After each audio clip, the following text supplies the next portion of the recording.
LPU ప్లేస్మెంట్ల రికార్డులు సృష్టిస్తోంది. Final year student 2.5 కోట్ల ప్యాకేజ్ పొందుతున్నారు. 1700 మందికి పైగా ఎల్పియు స్టూడెంట్స్ 10 లక్షల నుంచి 2.5 కోట్ల ప్యాకేజెస్ పొందారు.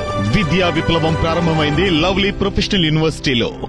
రాజమండ్రిలో మాజీ ఎంపీ భరత్ ఆధ్వర్యంలో ఎండియు ఆపరేటర్లు నిరసన చేపట్టారు. రాష్ట్రంలో ఎండియు వాహనాలను మళ్లీ పునరుద్ధరించాలని డిమాండ్ చేస్తున్నారు. కూటమి ప్రభుత్వ నిర్ణయంతో దాదాపు 18,000 కుటుంబాలు రోడ్డున పడ్డాయన్నారు. చంద్రబాబు అధికారంలోకి వచ్చిన తర్వాత ఒక్కొక్క వ్యవస్థ రోడ్డున పడుతుందని ఆందోళన వ్యక్తం చేశారు. ఎండియు ఆపరేటర్లకు న్యాయం జరిగేదాకా పోరాడుతూ ఉన్నారు మాజీ ఎంపీ భరత్. ఇక రాజమండ్రిలో ఎండియు ఆపరేటర్ల ఆందోళనకు సంబంధించి మరింత సమాచారం మా ప్రతినిధి హరీష్ ఇస్తారు.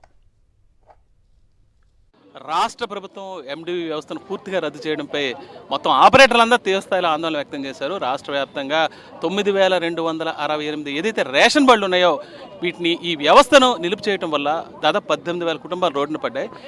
దీంతో రాజమండ్రిలో మాజీ ఎంపీ భరత్ ఆధ్వర్యంలో ఇప్పటికీ దీనికి సంబంధించిన ఒక భారీ ఆందోళన ప్రారంభమైంది. అదేవిధంగా న్యాయస్థానాలను కూడా ఆశ్రయించి ఎట్టి పరిస్థితుల్లో ఈ వ్యవస్థను కొనసాగించే విధంగా చర్యలు తీసుకోవాలని ప్రభుత్వాన్ని కోరుతున్నారు. సార్ చెప్పండి, ప్రధానంగా ఈ ఆందోళన ఇవాళ ప్రారంభించడానికి కారణం ఏంటి? ఇప్పటికీ ఈ వ్యవస్థ మీద ఏమైనా ప్రభుత్వం దగ్గర నుంచి కథలకు వచ్చిందా? ఇప్పుడు ఒకటి, ఇవాళ ఈ తెలుగుదేశము ప్రభుత్వం, కూటమి ప్రభుత్వము ఎన్ని అన్యాయాలు చేస్తూ ఉన్నారనంటే ప్రజలకు అందరికీ కూడా నమ్మించి ఓట్లు వేయించుకుని ఇవాళ ప్రతి వర్గాన్ని కూడా ముంచే కార్యక్రమం చేస్తూ ఉన్నారు. సంవత్సర కాలం అవుతా ఉందండి. ఇవాళ మేము ప్రశ్నిస్తూ ఉన్నాము, మీరు సంవత్సర కాలంలో ఏ వర్గ ప్రజలైనా కానీ సంతోషంగా ఉన్నారా? కనీసం మీరు తల్లికి వందనం అని చెప్పి ప్రతి తల్లికి కూడా పంగనామం పెట్టారు. విద్యార్థులకు అందరికీ కూడా ఫీజు రియంబర్స్మెంట్ చేస్తానని చెప్పి ఇప్పుడు దాకా ఫీజు రియంబర్స్మెంట్ చేయలేని పరిస్థితులు. ఇవాళ వాలంటీర్స్ని నడి రోడ్డుపైకి తీసుకొని వచ్చి ఎన్ని అబద్ధాలు ఆడారనండి.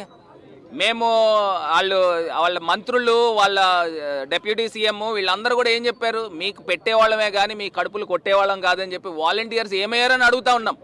ఇవాళ పవన్ కళ్యాణ్ గారు కూడా ఆయన కూడా మాట్లాడాలి, స్పందించాలి. ఆయన 10,000 ఇస్తానని చెప్పాడు, ఎక్కడికి వెళ్ళిపోయారని అడుగుతా ఉన్నాం. ఇవాళ ఎండియు ఆపరేటర్లు అండి, ఇవాళ రేషన్ డీలర్లకి ఎండియు ఆపరేటర్లు ఒక చెక్, ఎక్కడైనా అక్రమాలు జరుగుతుంటే వీళ్ళు అడ్డుకునే పరిస్థితులు, ఒకవేళ వీళ్ళ దగ్గర ఏదైనా అవకతవకలు తప్పులు ఏమైనా జరిగితే ఆ డీలర్స్లు కూడా ఒకరికొకరికి చెక్ పట్టే పరిస్థితుల్లో ఆ రోజు ప్రభుత్వం మంచి నిర్ణయాలు తీసుకున్నారు. ఇవాళ సుమారుగా 9,300 మంది ఎండియు ఆపరేటర్లు, వాళ్ళకి హెల్పర్స్ ఇంకో 9,300 మంది, సుమారుగా 18,600 మంది కుటుంబాలని ఇవాళ రోడ్డున పైన పాడేసిన ఈ కూటమి ప్రభుత్వము ఎంత అన్యాయం చేస్తూ ఉన్నారండి. దీనికి నిరసనగా ఇవాళ మేము హైకోర్టులో కూడా ఛాలెంజ్ చేశాం.